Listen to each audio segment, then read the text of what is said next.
Монголын ууц тавч.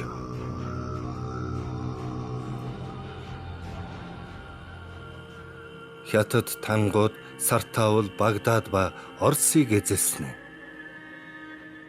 Түүний хойно Чингис хаан 1211 оны хонин жил Хятад иргэнийг эзлэхээр морилов.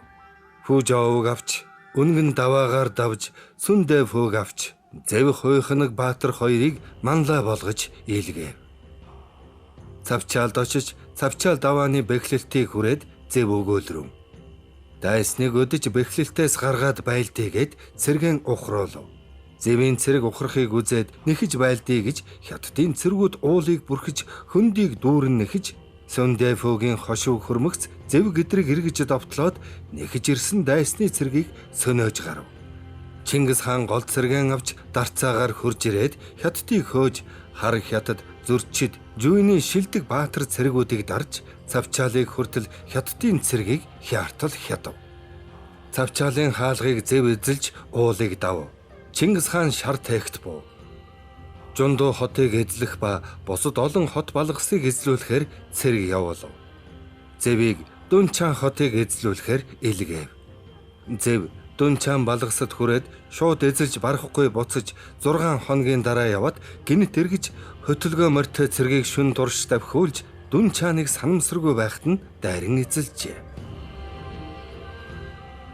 Зэв Дүнчаан хотыг авч харж ирээд Чингис хаанд нийлв.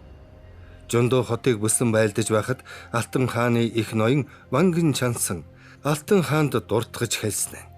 Тэнгэр газрын заяасан цаг их суурин шилжих цагт хөрвөө. Монголчууд маш хүчтэй болж ирээд бидний эрэлхэг шилдэг хар Хятад, Зүрчид, Жүйний эрхэм цэргүүдийг бүрэлгэн хяджээ. Бас итгэлтэй бат завчаал бомтыг булан авчээ. Одоо бид бас цэргүүдийг дайчлан мордуулж болох боловч тэд монголчуудад дахин дарагдвал өөрсдийн хот балгасанд бутран тарж дахин хуралдуулах аргагүй болохоос гадна бидэнд итгэхгүй болж урвж дайсгнахад хүрнэ. Алтан хаан сойрхвол Монголын хаанд энэхэр элсэн найрамдая. Найрамдаад буцвал тэдний бутсан хойно жич өөр саналаа гаргаж зовлие.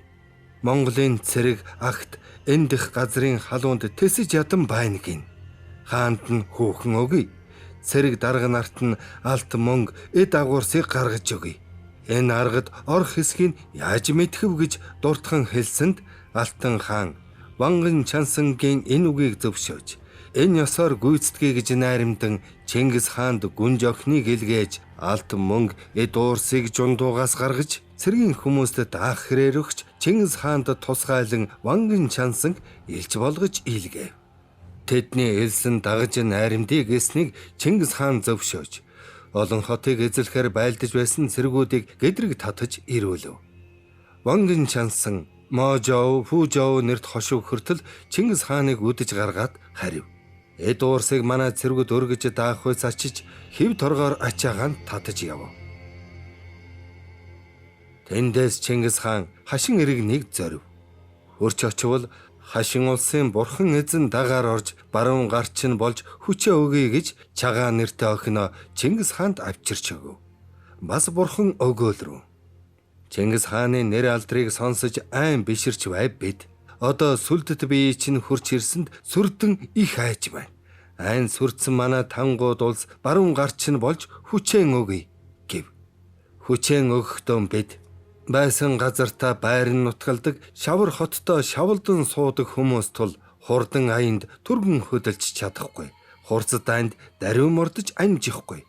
Хаан Чингис сойрхвол хамаг тангууд улс өндөр дэрсний нөмөрт өсгсөн олон тэмээгээ өргөл болгож туслая. Өөрийн гараар нэгсэн өрмөг бүсэдэ бэлэг болгож өгье. Арга чадлаар сургасан анч шонхор шувуудын аль сайныг хүргэе гэж очив. Тэр хэлсэн үгэндээ хөрч тангууд хэрэгнээс тэмээ татварлаж тууж барагдахгүй олон тэмээ авчирч өгөв. Чингис хаан энэ удаагийн явдалд Хятад улсын Алтан хааныг дагаар оруулж их эд уурс аваад хашин тангууд улсын бурхныг элсүүлж олон тэмээг ав. Тиймхүү Чингис хаан тэр хонин жил морилоод Хятад иргэний Ахута нэртэй Алтан хааныг элсүүлж Тангууд иргэний Илахо бурхныг элсүүлэн барьж Саархерт буу. Бас түүний хойно Жэвгуан буюу Сүн улсын Жэв хаанд найрамдахаар илгээсэн Жоб хаан тэргүүтэн олон элчийг Хятадын Алтан хаан алсан тул Чингис хаан 1214 оны нохой жил Хятадтай байлдахаар дахин мордов. Бидэнтэй найрамдсан байтал Жэвгуан дэлгээсэн элчийг яагаад нөхчөөсөн бэлээ гэж байлдахаар мордоод Чингис хаан Дүнгуан бомтыг чиглэв. Дүнгуан бомтыг чиглэж Зэвийг цавчаалын чигээр байлдуулав. Чингис хааныг Дүнгуан бомтыг эзлэхээр яв гэж Алтан хаан мэдэж Илэ, Хата, Хөвэгэ түр гурваар цэргэн захируулж бас нэмэлт хүч болгож улаан дэглэн манлайд явуулж Дүнгуан бомтыг бэхэлж давааг бүү давуулахтун гэж Илэ, Хата, Хөвэгэ түр гурвын цэргийг хурдлуулан илгээв. Чингис хаан Дүнгуан бомтыг хөрвөл Хятадын цэргүүд уулыг бүрхэж хөндийг бялхаж байна. Чингис хаан Илэ, Хата, Хөвэгэ түр гуравтай байлдаж Илэ, Хата нарыг ухруулв. Толой Чигүү хөргөн хоёр хөндлөнгөөс довтолж улаан дэглэн няцаан дараад Илэ, Хата нарын цэргийн хажуугаас зохиж Хятадыг зомгол болтол хятав. Хятадын цэргүүд хядагдан барагдав гэж Алтан хаан мэдэж жундуу балгаснаас зайлан дутааж Нанжийн хотод очицв. Үлдсэн цэрэг нь өлсөж үхцгээсэн ба өөр зураан алалцаж хүний махыг эдэлцжээ. Толой Чигүү хөргөн хоёрыг сайн байлдав гэж Чингис хаан ихэд сайшаав. Чингис хаан Хэсивүүд буугаад дараа нь Жундуугийн шар хэрт буу. Зэв цавчаал бомтын хаалгыг эвдэж тэндээс цэрэг хөдөлгөж Чингис хаанд ирж нийлэв. Алтан хаан Жундуугаас зайлахдаа Жундуу хотод Хада нэрт хоёр ноёныг Лүшоу гэдэг сайд болгож орхисон ажээ. Чингис хаан Жундуу балгасны алтан мөнгө эд уурс юмыг тоолуулахаар өнгөр буурч арх айхасар шиги хутг гурвыг ээлгээв. Энэ гурвын очиход Хада ноён ухтаж алттай хээтэй эд уурсыг барьж хот дотроос гарч уулзав. Хадад шиги хутг өгөөлрөн. Урдын Жундуу хот ба Жундуугийн эд юм Алтан хааных байв. Одоо Жундуу Чингис хааных болов. Чингис хааны эд уурсыг чи яагаад далдуур хулгайлан авчирч өгч байна? Үүнийг би авахгүй гэж шиги хутг эс авав. Өнгөр буурч архай хасар хоёр авав. Энэ гурав Жундуугийн ямыг тоолж ирэв. Тэнд Чингис хаан өнгөр архай шиги хутг гурваас Хада юу өгөв гэж асуувал шиги хутг өгөөлрөв. Алттай хээтэй уурсыг авчирч өгөв. Миний хэлсэн нь урдын Жундуу Алтан хааных байв. Одоо Чингис хааных болов. Хада чи Чингис хааны эд юмыг далдуур хулгайлж яахан өгнө гэж би эс авав. Өнгөр архай хоёр өгсний навлаа гэв. Тэгэхэд Чингис хаан өнгөр архай хоёрыг маш буруу шаан донгодов.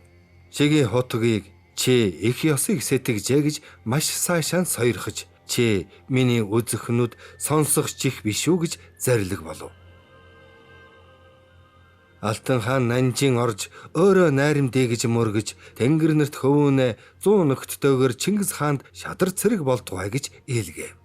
Чингис хаан тэдний найрамдъя гэснийг зөвшөөрч буцъя гэж өөрөө завчаал бомтыг дайран буцах гэж хасарт 100 гарын цэргийг захируулан далайн хөвөөгөр хижин явж Бээчин гэдэг хойдны эсэлд буугаад тэр хотыг дагуулж түүнээс цааш зөрчидийн Фу хааныг дайран одож Хэрэв Фу хаануу байлдахыг сэтгэвэл байлдах тун. Элсэж орвол түүний хязгаарын хотуудыг дайран улаан аав мөрнийг огтлон одож тааврын голыг өгсөж хянганы давааг давж их авраг ордонд нийлэн ирэх тун гэж ээлгээв.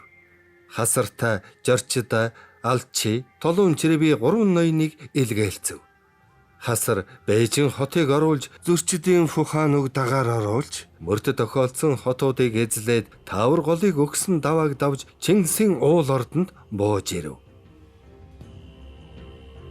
Түүний хойно Чингис хааны Сартаул иргэнд явуулсан Ухуна тэргүүтэн 100 элч алагдсанд Чингис хаан өгөөлрөв. Алтан аргамжаа Сартаул иргэнээр таслуулаад зүгээр орхиж болох уу? Ухуна тэргүүтээ 100 элчийн өшлийг өшиж хяслыг хясаж Сартаул улстай байлдъя гэж мордоход Есү хатан Чингис хаанд дуртхан очсон нь. Өндөр давааг давж өргөн мөрнийг гэтэлж Урт аянд морилохдоо улс иргэнэн захирахыг урдл болгож сэтгэнэ. Төрсөн бие төлбөрөх төмөн амьтны хуулийг төгс ухаандаа санаасаа. Улс мэт бие чинь нурж одвол улс орн Монголыг чинь хэн захирах юм? Тулгуур мэт бие чинь туйвж одвол туг их сүлдий чинь хэн өргөх юм? Төрсөн дөрвөн хүүгээс чинь төр барих нь хэм? Хан хөвөд дүүнэр харц олон ард ба хатад бед бүхэнд хариу айлдах хэсгийг хааны зарлиг мэдтгвэ гэж өчвөл Чингис хаан зарлиг болров.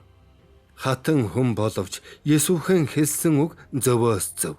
Дүүнар хөвөд боорч мухлаа та нарын аль нь ч энэ үгийг дуртгасангүй. Бэ өвгдийн хойноос одохгүй мэт өөрөө мартсан ажээ. Үхэл надаас тойрох мэт үнэхээр түүнийг санссангүй гэд хөвөдийн ах зүчмөн юу хэлэн чи хэл гэв. Зүчийг үг хэлхийн урд цагаатаа өгөөлрөв. Зүчийг үг хэлгээд зүчийг юунд томилох гэж байна. Энэ мэрэгдийн орхитост бид захирагдах гэж үү гэсэнд зүч босоод цагаатан ингрээс шүүрэн барьж өгөөлрөв. Хаан эцэг намайг гадуурхаж үзээгүй байхад чи намайг яагаад ялгаж байна? Чи надаас ямар эрдэм чадлаар илүү? Чи ганц догшин омгоороо илүү биз. Харвал цаад чамд гартвал эрхийгэн огтолж хайсуга. Барилдаад чамд ялгадвал унсан газраас бүү боссуга. Хаан эцгийн зарлиг мэдтүгэ гэв. Зүч цагаатаа хоёр ингрээс барилцаад зүчийн гараас боорч татаж цагаатайн гараас мухлаа татаж байхад Чингис хаан дуугүй сууж байв. Хохичос зүүн этгээдэд байж өгөөлрөв. Цагаатаа чи юунд яарав? Хаан эцэг чинь хөвүүдийн дотроос чамд итгэж байсан бэлээ. Та нарыг төрхийн урд одтой тэнгэр орчиж олон улс байлдаж орондоо унтах завгүй олзлон булаалдаж байв. Хөрст дэлхий хөрвөж хөвчин улс хямралдаж хөнжилдөн унтах завгүй хөнөөлтөн тамциж байв. Эргэлзэн бодох чөлөөгүй эл бэлдэн зүтгэж явв. Ухран дутаах газаргүй урагшлан байлдаж явв. Амар жаргах аргагүй алалдан тамциж явв. Хатан сайхан эхийнхэн халуун элгийг хөргөж хайрт зүрхийг гомтгож тос шиг санааг царцуулж сүү шиг сэтгэлийг ээдүүлэх чалчаа муу үгийг цагаатаа чи хэллээ. Бүлэн элэгнэгтэй бүртэх хатны хүүхэд биш үү? Халуун элэгнэгтэй хамт төрсөн хүүхэд биш үү? Зүрхний хайртын зүртгсэн ачийг мартаж зүүгүй үгээр гомтговол гэмшивч нэгэнд хождоно. Хэвэлдэн тайсан эхийн хэтэрхий ачийг мартаж хэдэр үгээр гомтговол хязээч баясгаж чадахгүй. Хаан богд эцэг чинь хамаг улсыг байгуулахдаа хар толгоогоон хайрлахгүй, халуун цусаан гамнахгүй, хамхих нүдэн ирмэхгүй, гарын ханцуг дэрлэж, гадаад хормоогон дэвсэж, шүлсний хөөсөр ундалж, шүдний махаар хооллож, магнан хөлсийг гойчтол мацаж чармааж явхад, улны хөлсийг урстал улсаан хурааж явхад, хайрт хатан эгч нь хамт зовж явжээ. Оюун төгөлдөр эгч нь ойдолт дайлан огшуулж, огтор хормоогоон шууж, хүүхдэн өсөхийн тулд хүч чадлаан шавхаж, залгих хоолны шимтэйг заяасан хүүхдтэн өгч, хундны дээжийг урдаар та нарт өгч, өсөх хүрээнд тэжээж, өлсөж ядарч явлаа. Эгмээс чин татаж эрийн зэрэгт хүргэсэн эрхэм ачийг санацгаа. Хүзүүнээс чин татаж хүний зэрэг болгосон хүндэт ачийг бодоцгоо.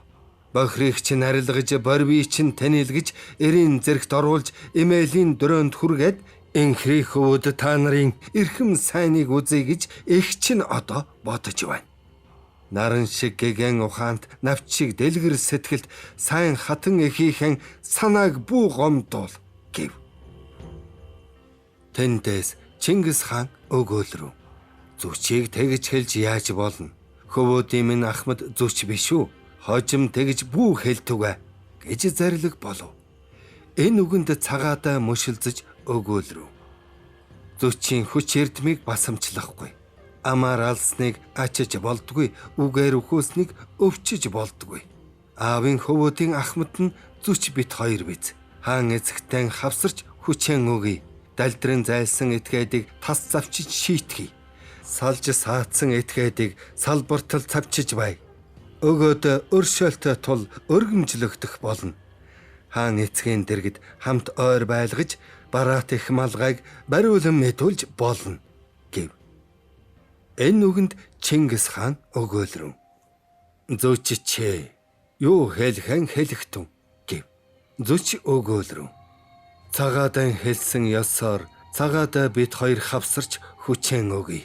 Өгөөдөг өргөмжлөе гэв. Чингис хаан зарлиг болрон. Хавсарх нь юу? Их дэлхий агва бөгөөд ус мөрөн олон бий. Хариулсыг эзлүүлэн тус салгая. Өөр өөрийн нутгийг өргөтгөж яваарай. Харин зүч цагаадаа та хоёр хэлсэн үгэндэн хүрч ардын инээдэм амтны тоглоом болохгүй эв найртай яваарай. Эрт цагт алтан хучир хоёр энэ мэтэр үг барилдсан байтал хэлсэн үгэндээ хүрсэнгүй хэдэр зан гаргаад юу болсныг та нар мэдэж байгаа биз. Одоо алтан хучир хоёрын харьяат нарыг та нарт хувааж өгнө. Тэднийг үзэж цайрлал болгож явах тун гэд өгөөдөө юу хэлэхв хэлэх тун гэв. Өгөөдөө өгөөлрөв. Хаан эцэг сойрхож үг хэлэхэд би юугаан хэлэхв. Чадахгүй гэж яаж хэлэхв? Чадахыг хичээ. Гагцхүү хойд үеийн хөвгүүд ач нар минь өвсөн дороовч үхэр тоож идэхгүй, өөхөнд хучвч нохоо тоож идэхгүй юм төрөөд хандгайг харваад огтныг онох боловцай. Би үүнээс өөр юу хэлэхв гэв. Энэ үгийг сонсоод Чингис хаан зарлиг болров. Өгөөд ийм үгийг хэлэх болжээ. Бас толуу юу хэлэхв хэлэх тун гэв. Толуу өгөөлрөв.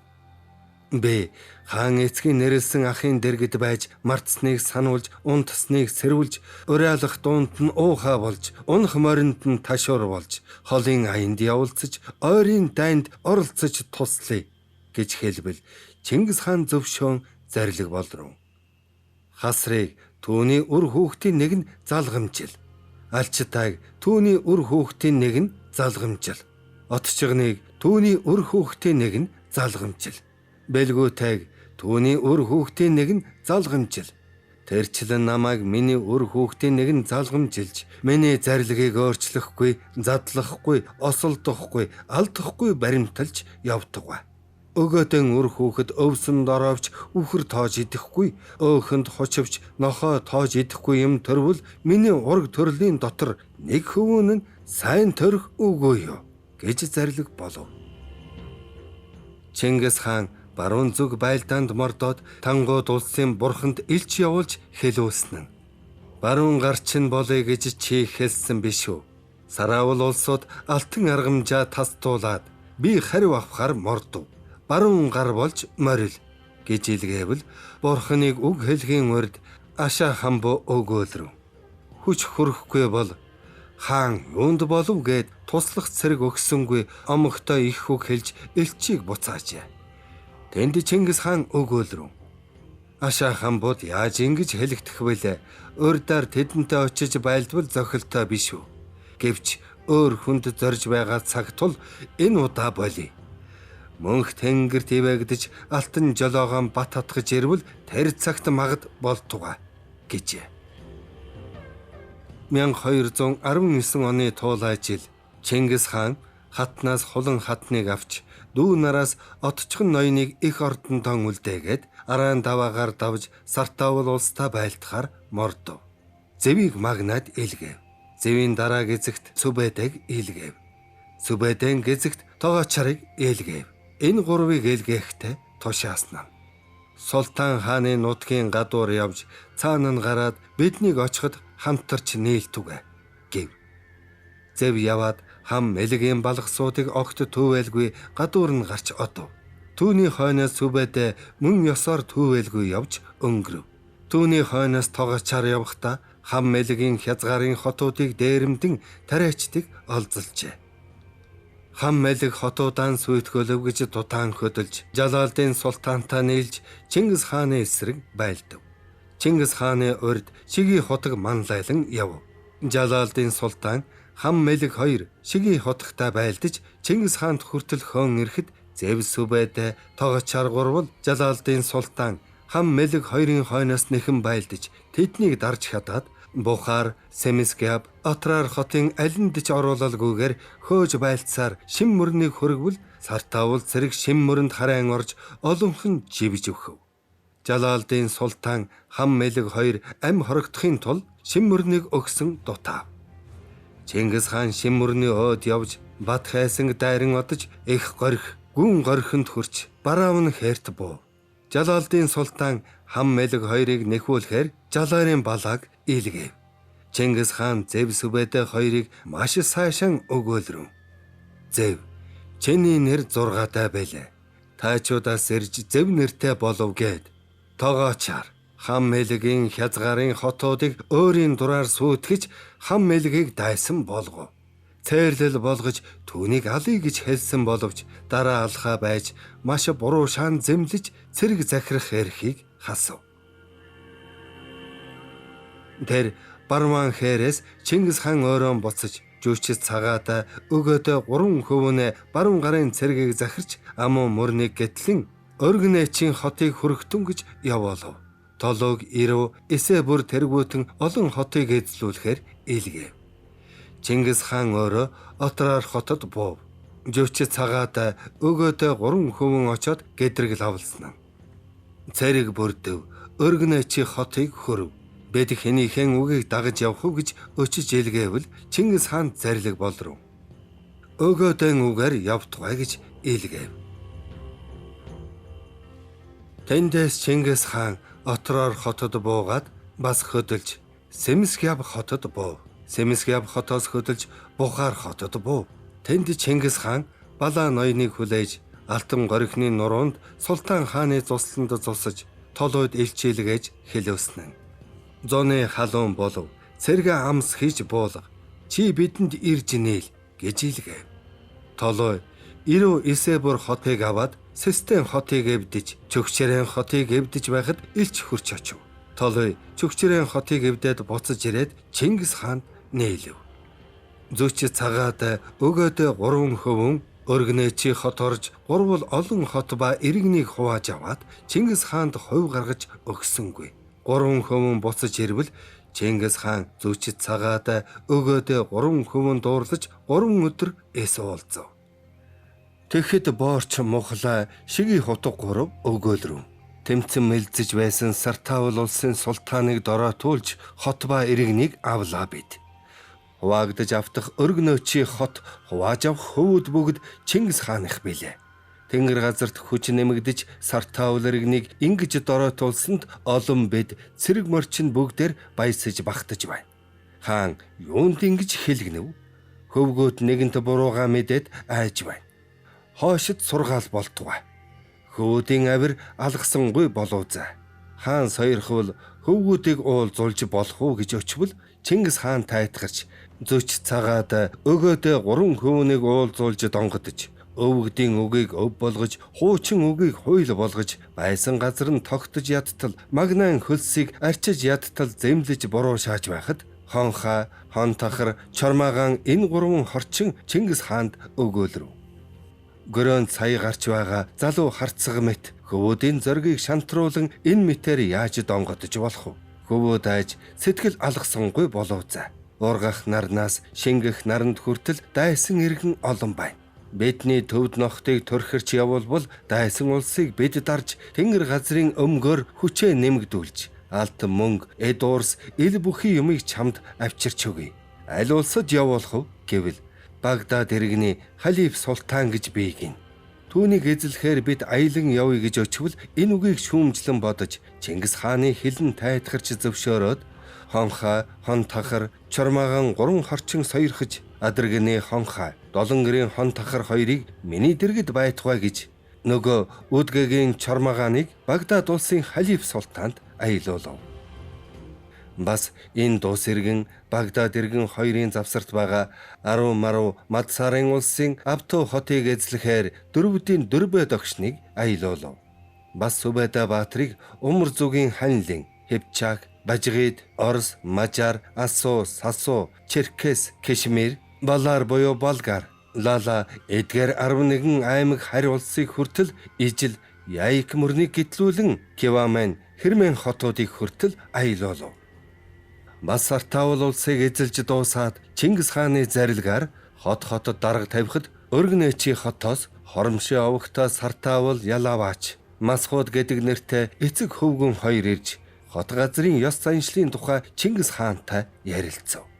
Тэд хот газрын заншил ёсыг сайн мэдэх тул хөвөн Хоромшийн Масхуудыг Монгол дарга нарын хамт Бухар, Сэмсгяв, Өргөнэчи, Удаан, Хизгаар, Уриан, Гусан дарил тэргүүтэн хотыг захируулад эцэг Хоромшийн Ялаваачийг авчирч Хятадын Жиндүү хотыг захируулав. Ялаваач Масхууд нар хот суурин газрын журам ёсыг сайн мэдэх тул Хятад улсыг захирах Монгол дарга нарын дэргэд Сартаул хүмүүсийг зөвлөгч нараар томилов. Чингис хаан Сартаул улсад 7 жил яваад тэнд Жаларын Балаа ноёныг хүлээж байхад Балаа ноён шим мөрнөг гэтэлж Жалалдын султан Хам Мэлэг хоёрыг Индус газар хүртэл нэхвэл Жалалдын султан Хам Мэлэг хоёр нэгэнтээ завхсан тул Индусын хязгаарын иргэдэг олзолж тоноод олон тэмээ ямаг авч буцаж иржээ. Тэндээс Чингис хаан буцах замдаа Ирчис мөрөнд зусаж 7 дугаар он дахиад жил буюу 1225 оны намар Туулголын хар шугуйд их ордон засаж буув.